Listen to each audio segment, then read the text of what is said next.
Thank you for taking the time out of your busy schedules to join us today. And I would like to introduce Charles Fensky, whose main focus with Blue Spark Energy is client applications. Thank you, Stephanie. So what I would like to do today is redo a presentation that I gave at the SPE Formation Damage Conference in Lafayette earlier this year. This presentation relates to unplugging standalone sand screens with high power shockwaves. Before I get started, I would like to thank the contribution of my co-authors. Their insight and contribution was quite wonderful, and we all appreciate it. I'd also like to take this moment to thank our sponsoring organizations for the resources and time to share this knowledge with you today. So, the objective today is to introduce a new method with high power shockwaves that is cost effective with a simple wireline deployment and a service that requires minimal personnel on site, often only one person.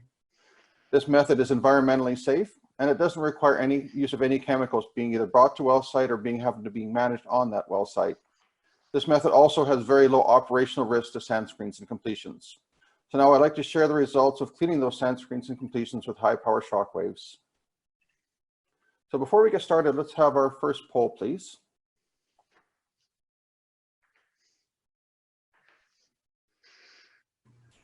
Do you have scale issues in your well? Give everybody a few moments to answer. Hey, Steph, Chuck, Steve here. Hey, I just want to make a comment here. I just got a question about the jerseys that we all have on today, and I just kind of, while people are answering the first question here, and maybe even give some other people, we're kind of just at 11 o'clock, so just give some other people some time to join.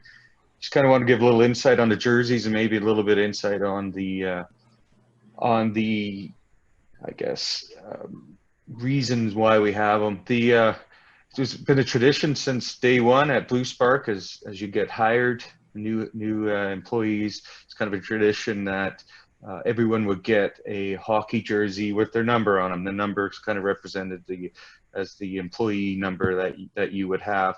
Hockey, obviously, we're a Canadian company. Hockey's kind of near and dear to all of our hearts, I would say. So that's the idea around that. I mean, it's just more also to say that, hey, we're in a team.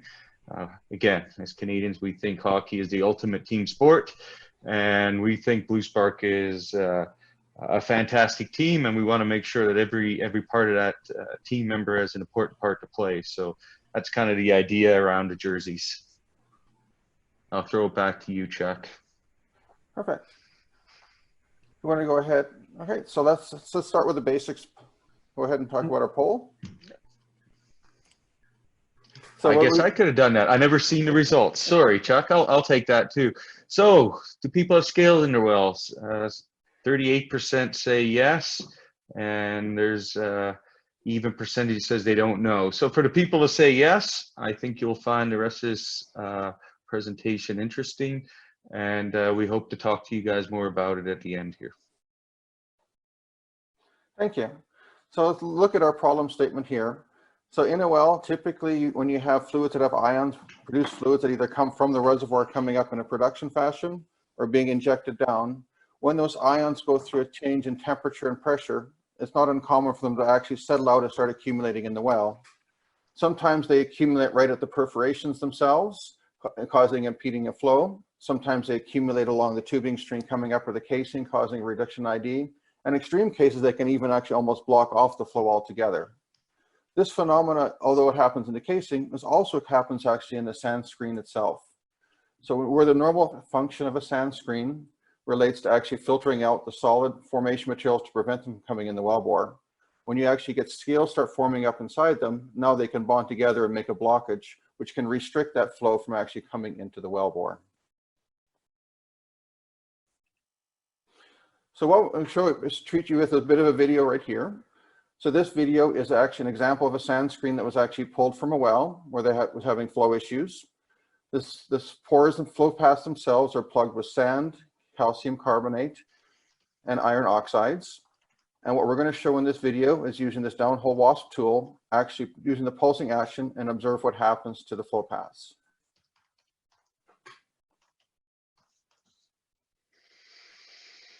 So as we do those applications of those high power shock waves, we can see we're breaking up that brittle material and causing what was actually bound together to become free and open. So now let's have a closer look in more detail. So for the screen I showed you before, we have a before picture, which we show the actual brittle material and the fines actually plugging up the flow paths that are in that screen. After the application of shock waves, we can now observe that those flow paths have now been opened up so that now the fluid can actually go through as intended. What's also key about this is, as we observe this fine sand screen inside here, the application of high power shock waves really only affects the brittle materials. The actual ductile materials such as metals are not harmed in this process. In this paper, the key element was we actually took 4 pieces of downhole completions that were recovered to surface.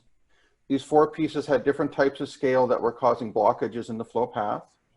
And then we used the actual downhole tool to actually apply those high power shock waves to that particular device. And then we measured the resulting opening that occurred from the application of those shock waves. When we look at the original case where we have no shock waves applied, we can actually see the flow paths are actually plugged up with scale and debris. And now the successive application of more of those shock waves and pulses causes those flow paths that were plugged to become open and able to flow again. When we looked at these samples, we actually quantified what was actually the plugging material that was closing up those doors, which are preventing things to flow through. It shouldn't come as a surprise that there's lots of sand and actually fines. That's the purpose of the device. But what was also key about what was plugging it up was the accumulation of scales that was holding those blockages together. So in this sample right here, we have examples of calcium carbonate. We have different corrosion-based scales, all of those items which are binding up that material in different concentrations. Let's go ahead and do our next poll question, please. Which scales are most common in your well? So this is multiple choice: calcium carbonate, barium sulfate, iron carbonates, iron sulfides, or other. Let's give it a few moments here.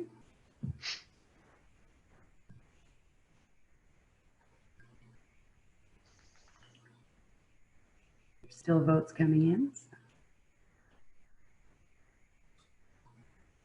No, it's Okay, so we're going to share some results here.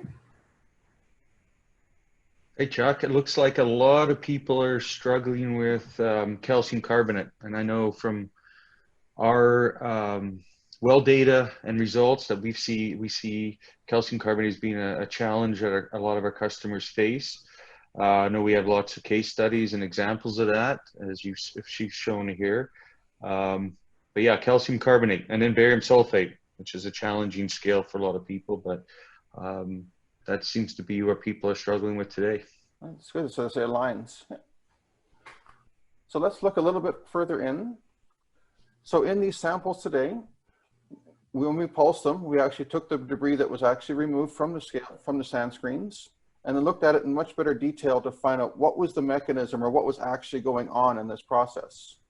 What we observed in those brittle scales, such as calcium carbonate and barium sulfate, is when you apply those high power shock waves, it tends to generate micro cracks and fractures in the scale itself, really debonding and breaking it apart. So and you can see that here in the images in the middle, where it affects both the brittle scales related that are iron-based, and also in this case, the brittle scales that were related to the calcium-based as well. When we looked at other samples that were recovered from this pulsing, and we look into them in much more detail, we also observed some other interesting phenomena. We observed that in that aggregate of material, we're actually causing cracks to form in the boundary between the different materials. And also in the brittle materials themselves, you can see those micro cracks growing. What's unique about this is that we can tend to break up the scale and debris, the scale particular, that brittle scale, but the actual sand and the formation pieces are not harmed.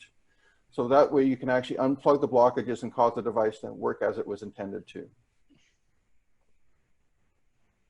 So in this paper, we also went through several different case studies.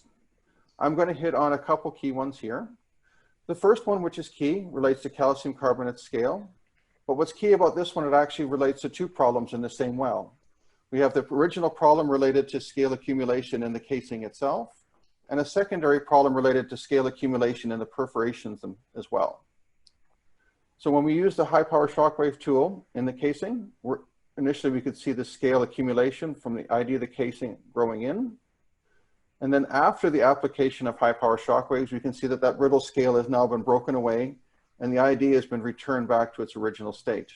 What's unique about these shockwaves is that although they actually clean right to the interface of wherever the scale is, so if there was a crevice or a gap, they can actually penetrate into there, which is something that's a bit more challenging for other devices. To that end, when I have a perforation and I'm able to actually cause the pulsing going in, I can actually remove the scale from that perforation. And in this case, you can see an increase of production related from 4.8 to 8.5 barrels per day, once that blockage or that door was open, which allowed that flow to actually come through. Our next case study I'm going to hit on really relates to actually barium sulfate scale for 9 wells in Texas. As many can attest, barium sulfate scale is not an easy one to manage. So over this aggregate of 9 wells, we observed a 45% increase in oil production and a 72% increase in gas production, but we saw a decrease in water cut. What's special about this is when you apply those high power shock waves, they're very localized. So you can actually target places in the well where you want the fluid to flow to increase, by the same token, not actually target places in the well where you don't want actually fluid to go through. And that's something very unique about this application, being able to choose where you want the application to take place. So here I'm showing a summary of the case studies that went into in much more detail in the paper. But I want to hit on a few key themes to reinforce. One is that where the challenge was related to a brittle scale accumulation in the well, where that brittle scale was causing a flow impediment, once that brittle scale was removed, that flow can actually resume again. Likewise, because it can do multiple things in the same well, where there was actually scale needed to be removed from a downhole subsurface safety valve that was affecting its operational sealing, or whether that be a gas lift valve where it's actually flow ports are actually being plugged up, or you can't actually get into the profile to actually get it removed. This generic approach actually works for any brittle scale. We've used it in offshore and land wells. We've used it in vertical wells, deviated wells, horizontal wells around the world. The other thing which is key about this technology relates to actually its very small footprint and there's many things it can do. So it's often well suited for light well intervention vessels, where now you can have a device which can actually clean up some features in the well, clean up some perforations, and also remove scale, all requiring just that one simple wireline tool and a single personnel on board. So let's go ahead and have our next poll, please. Okay, so which items would you consider using shockwaves to clean scale from? Sand screens, frac packs, slotted liners, tubing, casing, subsurface safety valves, gas lift valves, nipple profiles or other ID restrictions, or other? I'm not sure what other there would be in a wellbore, Steph, after that list we put together there. Okay, we still got a few votes coming in. We're at about 43%. Give everybody a few more minutes. Hey, while we're waiting, I'm getting some questions coming in here, and I need to be completely honest with the group. I think I've attempted to answer some of them, but I think they've gone into the unknown. So after the end here, Chuck and I will do our best to answer them. So they're not being ignored. I see them. I'm just trying to figure out exactly how to answer them live here. Thanks, Steve. Okay, so we're going to close up the polling here. And there's your polling results. Hey, Chuck, it looks like the production optimization from screens is important, frac packs as well. And then down probably, then it's an even between complex completions equipment like SSVs and GLVs. I think what impresses me is just that breadth of list of all the different things it can do. Yeah. Agreed. Mm-hmm. All right. So, in conclusion, high power shock waves have the ability to break up brittle scales. This application of high power shock waves doesn't harm the ductile completion equipment. And this method is effective for many different items in the well, whether that be removing things from the ID or actually in the intricacies of the screen itself. And it really is a solution where the challenge is brittle scales. So our final poll, please.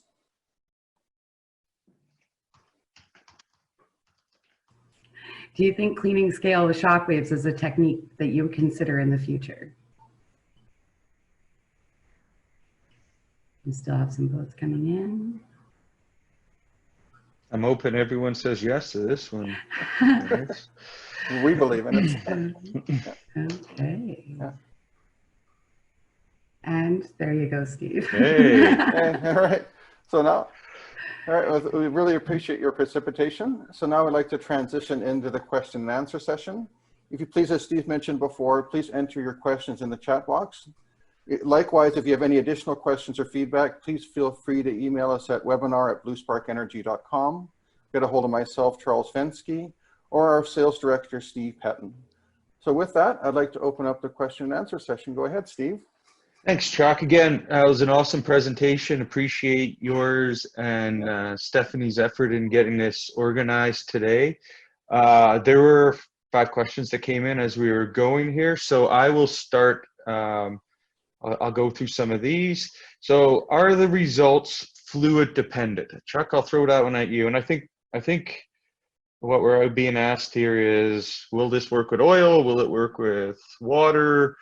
Are we particular on the fluid that's going to be in the wellbore when we're treating it? It's a good question. So I'll dive into a little bit of the physics of how it works. So we have showed you that wireline tool earlier. You also notice that when we're actually has to be in a fluid so that shockwave can actually transmit away from the tool and actually get to the scale or the item that needs to be cleaned. So wherever the application of high power shockwaves is going to be needed, in that particular location, you have to be in fluid. Fortunately, we don't discriminate what kind of fluid it is, as long as like it's water or an oil. Unfortunately, if it can't be gas, just like you'd have in your car where you have a shock absorber absorbing that shock. If you have a gas at the point of treatment, this won't work. That being said, we've had some innovative solutions that actually allow the tool to actually have a device that can temporarily retain fluid, such that even if you don't actually have fluid at the zone of treatment, you have a way of actually helping do that. Does that capture the question, Steve? I think I think that answers it for me. On that, then I'll just roll into this one here from that's asked, why doesn't the pulse damage the sand screen? Sand screens are pretty pliable, easy, soft material. Why don't we damage those? So I think that's the key. And so the item you have to look at is there's 2 different types of material. You have a brittle material. When it actually sees a wave, it actually can't absorb that energy and it'll actually crack and break. Where you actually have a ductile or more elastic type material, it can actually absorb that energy over a period of time before it breaks. The other key thing about these shock waves is they happen in very, very small amounts of time. So you'll get that burst, but only lasts for a few microseconds and then it's gone again. So that ductile material, such as the metal, can absorb this without actually deforming or having any issue. Again, thanks, Chuck, and thanks again for all the questions that are coming in here. I'll take this one. How many wells Blue Spark completed? Just got an update on that this morning, actually, from our data manager, Mike. It's 550 so far that we've completed globally. Many different applications. Chuck focused today on sand screens and production improvement, optimization. But again, there's been lots of SSVs, tubing cleaning, etc.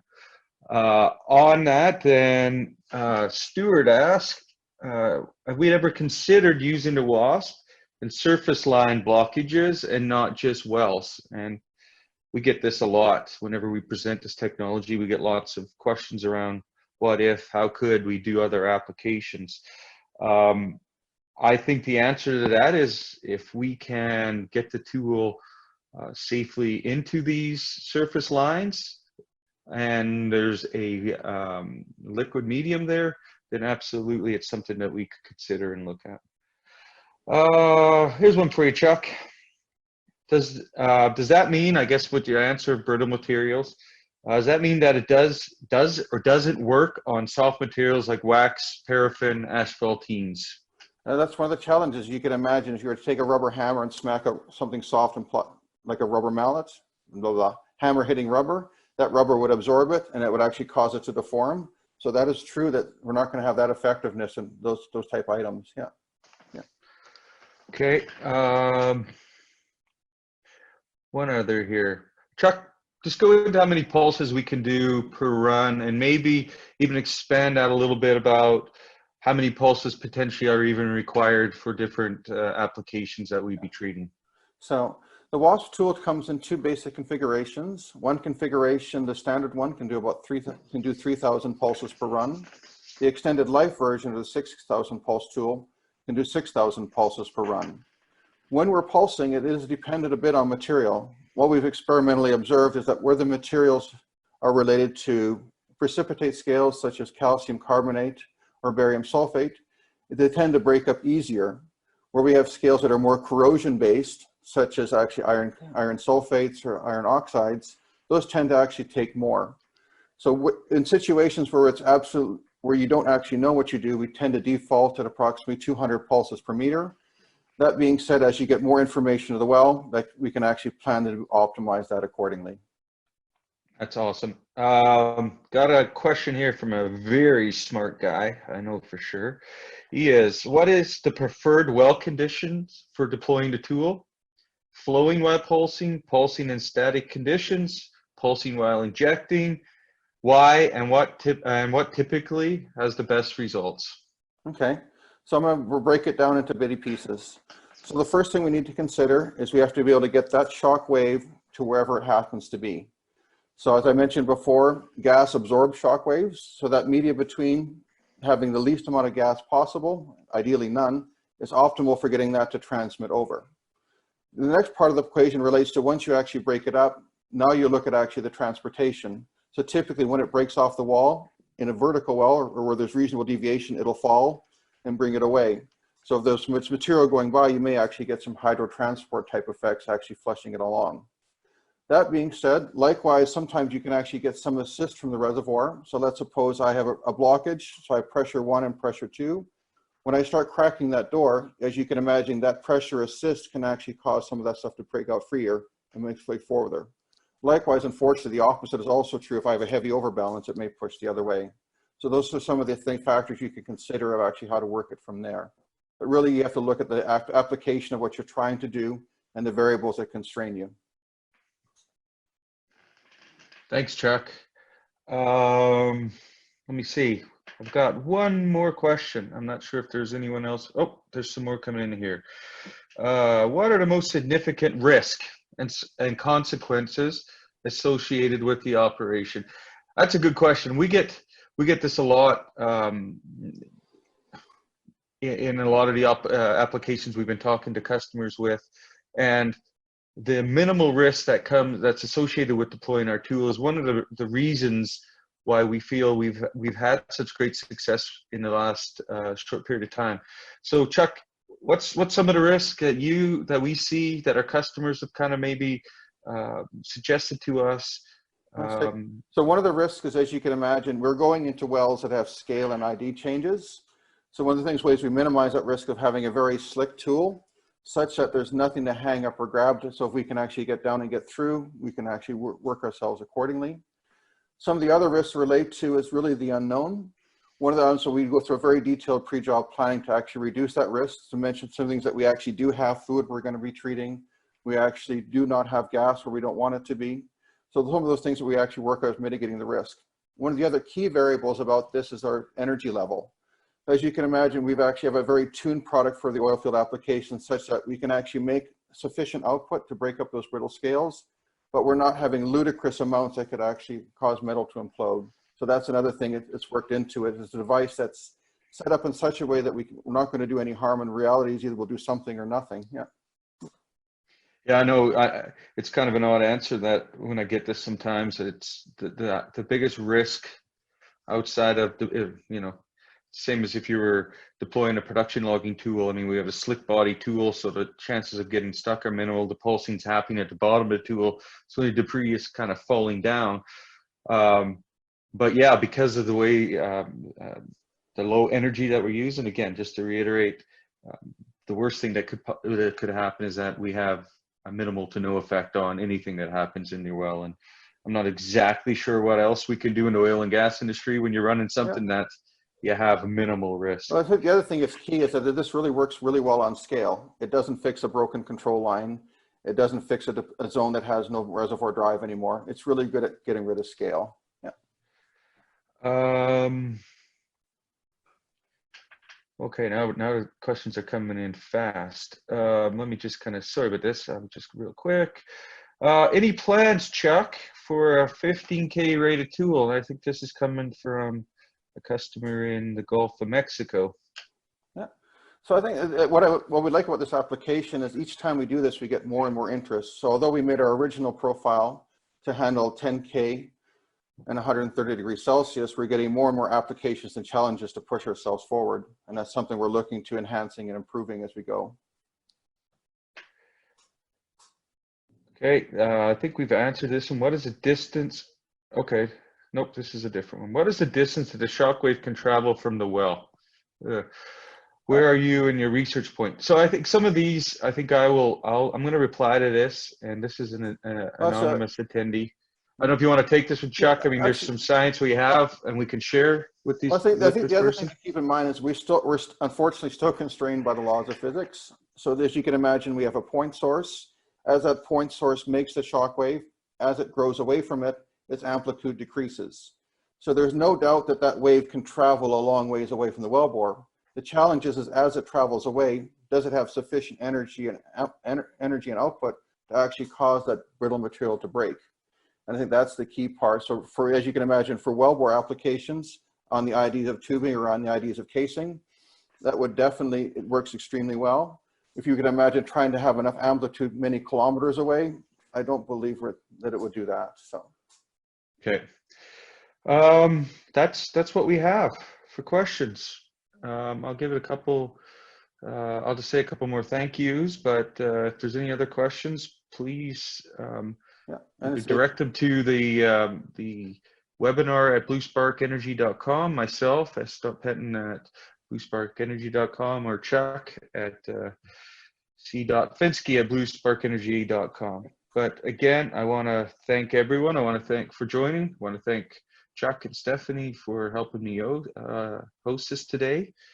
And again, we look forward to talking to you guys. We'll send a follow-up link to this presentation. Please feel free to share it with any of your colleagues that would be interested. And again, thanks a bunch. Chuck, is there anything you want to say? No, thanks again for your and Stephanie's help, and I hope this was informative today. Thanks, everyone.